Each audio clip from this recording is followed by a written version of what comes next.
Colonel Ruffs is a chromatic support brawler that can buff his teammates with a tasty supply drop, all while being able to shoot off some deadly, bouncy laser shots. He's an absolute beast when it comes to team utility, and today we're going to be looking at 5 quick tips to help you rank up Colonel Ruffs.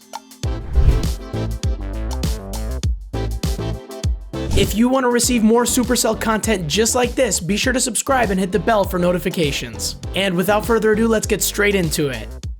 Tip number 1 is best modes. Ruffs is one of the few brawlers that can truly elevate all of his teammates, which makes him an excellent pick on every game mode, although he does excel in some modes more than others. Gem Grab, Brawl Ball, and Duo Showdown are the best modes to pick him in because the team with the Ruffs buff gains a considerable advantage in these modes. Maps with some walls that are a bit closed off are going to benefit him overall as well. Consider playing him when these types of maps come up.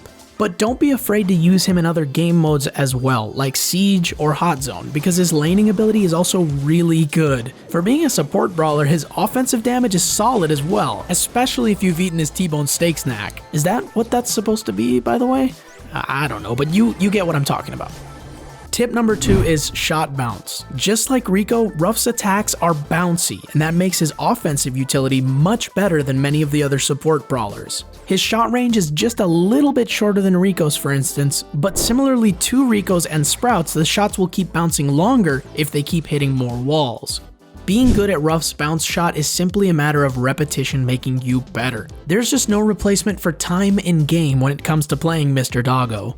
But of course, the best way to use his bounce shots is around corners that are by walls. And the cool thing is you can actually bounce his shots in 2 different directions if you aim them just right. I don't necessarily recommend using this for any practical reason, but sometimes you get lucky with a stray bouncer that pokes your opponent straight in the eye. Pro tip, if you can't reach someone while they're behind a wall, try bouncing a shot around that wall to hit them. But you knew that already, right? Tip number 3 is peak potential. Ruffs' attacks are really thin and narrow, which makes those fun little peekaboo shots a breeze. If you don't know what I'm talking about, it's when you're hiding behind cover and pop out for a split second to shoot, then go right back into cover. This is especially valuable against those pesky little snipers that have their eye on you waiting for you to pop out and send you to the grave. A well-timed and aimed peek shot from Ruffs will definitely hit first, allowing you to hide behind the wall faster, but only if the opponent is close enough to you. This tip is great for those moments in game when the opposing team has you pushed back and aren't letting up. Hitting a couple of those peek shots can be enough to slow down the offensive pressure for you and your teammates to create a counter push and for you to finally take your sweet revenge against that bee that just won't stop focusing you. But the team advantage is the main reason why. Tip number 4 is how to sandbag.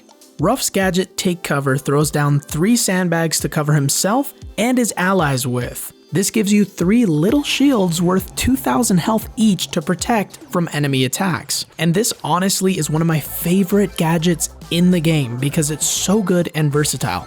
That said, they won't stop penetrating attacks like Amber's Flames or Frank's Hit, but they can save you in a pinch from big single target attacks like Bee's Charge Shot and the like. Here's a couple of ways that I like to use his gadget. The first way is to pop it near a gap between walls to create a sort of pseudo wall for you and your teammates to be able to cross between. The second way is to pop it just before you're about to get hit by some life-threatening shot. The sandbags will always be there to save you. And the third way is to pop it in such a way that it creates a barrier in between you and your opponents, for instance on the way to a goal in Brawl Ball. So yeah, the sandbags provide lots of fun ways to defend you and your teammates. I guess that means we could call them fun bags then, couldn't we? And finally, tip number 5 is when to super. Ruffs' super is a lot like the energy drinks from Showdown. Whoever eats it boosts their attack damage by 20% and their maximum health by 700, and instantly heals themselves by 700 health as well. And if you have his star power, Air Superiority, it also adds 1000 damage to the drop and makes it break walls. Good lord, so in some ways it's actually better than the energy drinks. So this final tip is kind of subjective, but I'll give you my opinion on what I think is the best order to dish out Ruffs' super. If you're playing Brawl Ball, the order is buff your teammates, break goal walls, buff yourself, then use it as an offensive attack if all those are completed. If playing duo showdown, buff yourself, then buff your teammate, then use it as an offensive attack. If playing gem grab, the order is buff your teammates, buff yourself, then use it as an offensive attack. All of these are subject to the needs of each individual match, so use your own discretion, but in general, I find that these orders of giving out the food buff increases your chances of success in a given game mode. What about solo showdown, you ask? Only use his super as an offensive assault to melt your enemies into the ground with the vicious ferocity of a wild rabid dog. Just kidding, don't play solo showdown with Ruffs.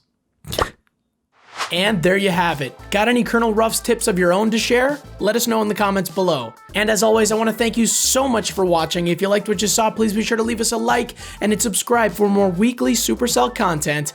And we'll see you next time. Bye-bye.